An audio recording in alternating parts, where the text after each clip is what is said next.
It's the Spiwe Show, an idea exchange empowering us to live well, live fully, and love deeply. And now, here's our host, Spiwe. Well, hi there, and welcome to the Spiwe Show. Today, our topic is what he said and what she heard. So you know how this goes. You're in a relationship, you make a statement, and it's perfectly clear at the time. You get no static, you get no pushback. And life goes on for a while, and then one day you find out that actually there is an entire story that was created around that statement that you made that you thought was perfectly clear. And the story is nothing like what you originally said. And then the fight starts. That's what we're talking about today. Some of the commonly said and misunderstood statements between men and women. To help me with that discussion today is my returning guest and co-host for today, Shaun Panyee King. Shaun, are you ready? I am, but hold it. You said the topic is what he said, what she heard. Am I right? Yes. I'm going to be asking the questions. Mostly. Mostly. Okay, so we should change this to talking to the king. It's not the Spiwe Show right now. It's talking to the king. If I'm doing, and we're changing to the Spiwe Show next week. Talking to the king? So Spiwe, are you ready? Oh, excuse me, Your Highness. I am ready. Spiwe. Yes. When a man says to a woman, I'm not ready for a relationship, what does the woman hear?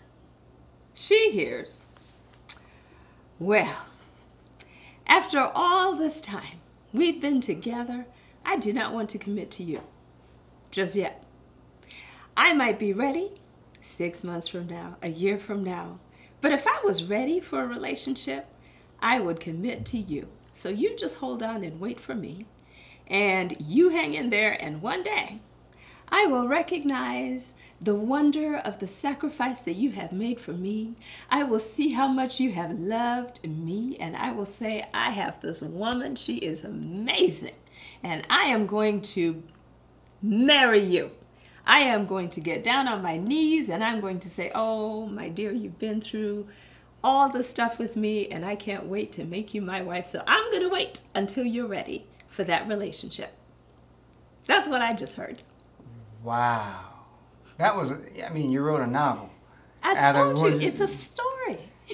That's the story in my head. And that's what a woman hears when a man says that. Well, don't you wonder why women stick around when a guy is just treating her like trash and he's all over town and she's all, but I love him. That's because she's got the story. And the story is one day he's going to be ready and we're going to be together.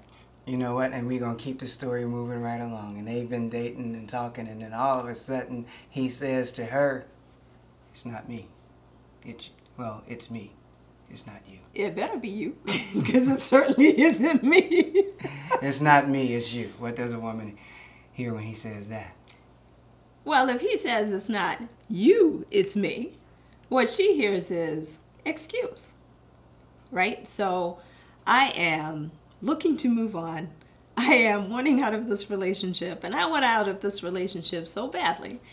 I will even take the blame. You know, there's that song, Blame It on Me by Akon, and he takes the blame for everything. And so what a woman hears is, I don't even care. I'll just, like Erykah Badu said, you know, you can tell him you broke up with me. I just want out. That's what she hears. And now she's mad because, you know, I've been waiting and I've been sacrificing because you said you weren't ready. You didn't say you didn't want me. And so now I'm ticked off. Oh, wait, I didn't and like then the fight's going to start. No, it wasn't. But we're on camera, so that's the word I'm going to use. Okay. So this is how the fight starts. And then he's wondering why she's keying his car. He's wondering why she's having a fit. Now, why we got to key the car? Because you bust the story. I had a story. My story was I was going to sacrifice and we're going to be together. So what do you mean? It's not me, it's you. Well, because what that says is you're leaving now. And I'm thinking, after everything I have done for you, Of course it would be, after everything I have done for his punk, blah, blah, blah, blah, blah, blah, blah, behind. Little Negro. Oh, Little yes. Negro. And then he's like, And I calling don't the know why she's girlfriends upset. on the telephone. Oh, yes. And my girlfriends are going to say, do we need to bring a baseball bat?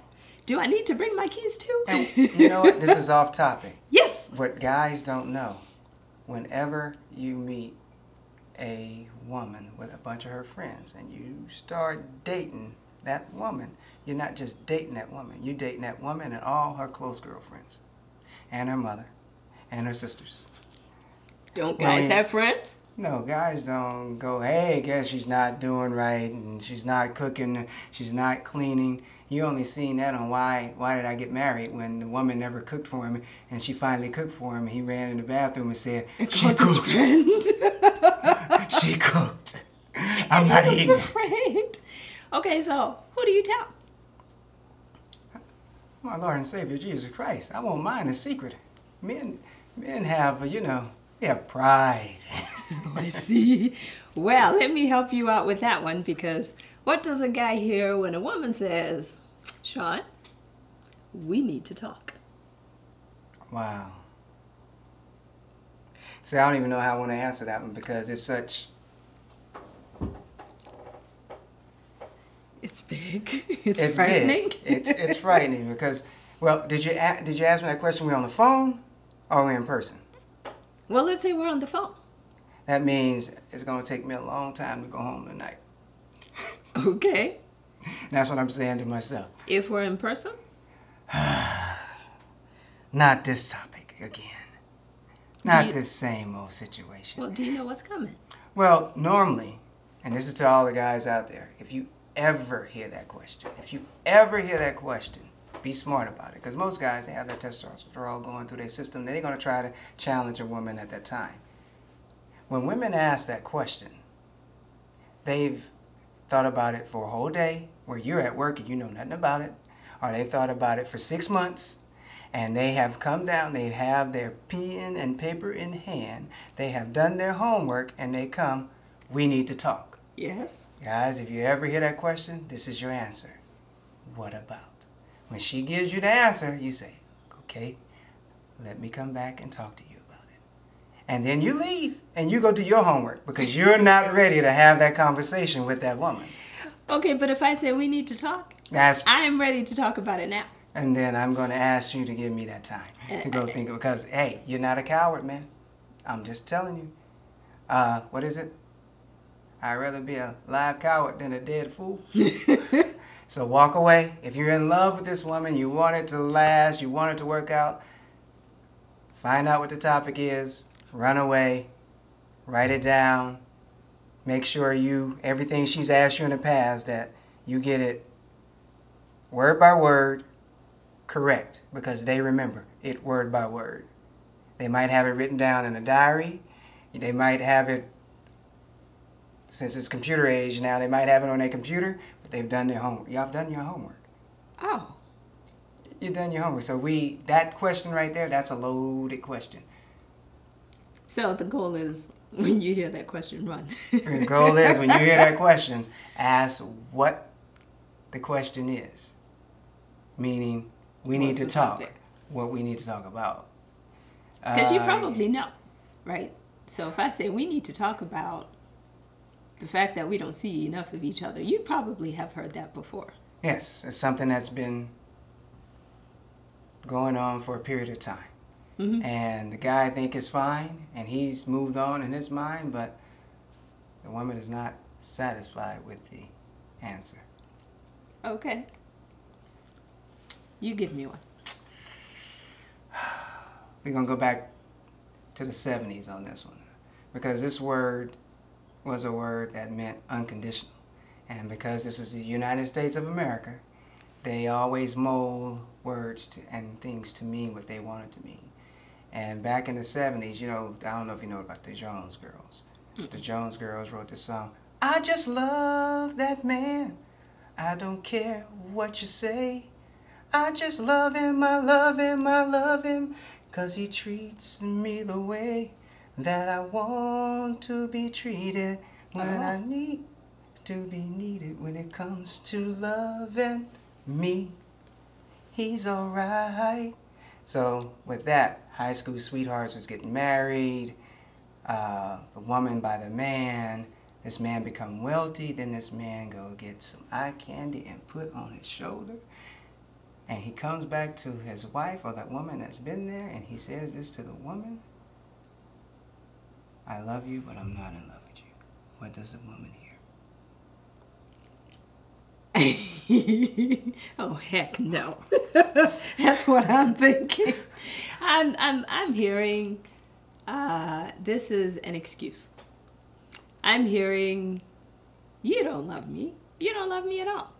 You're just looking for a way out, because what comes after, I love you, but I'm not in love with you, I'm guessing is probably, it's not you, it's me. And I'm thinking he's looking for a way out. That's what I'm thinking. And now, if we've been married for a while, and you say that, I'm thinking, well, see, now we've got kids. Now we've got a home. Now we have invested. And mostly I've invested in you, because that's what a woman often feels. Mm-hmm. And so when he comes and says he's not in love with me, I'm thinking, oh no, Jack. You either fall back in love or you do something, because this is not an option. It's not me, it's you. Or it's not you, it's me, is what I'm supposed to say. Yeah, it doesn't matter. I'm still bringing my girlfriend with the baseball bat and the keys, and we are going to have it out. That's what we're going to be doing. Thank you for joining us on The Spiwe Show. Visit thespiweshow.com for content and other episodes. Join the fan page at facebook.com/The Spiwe Show. And follow Spiwe on Twitter at the handle The Spiwe Show. Until next week, live well, live fully, and love deeply.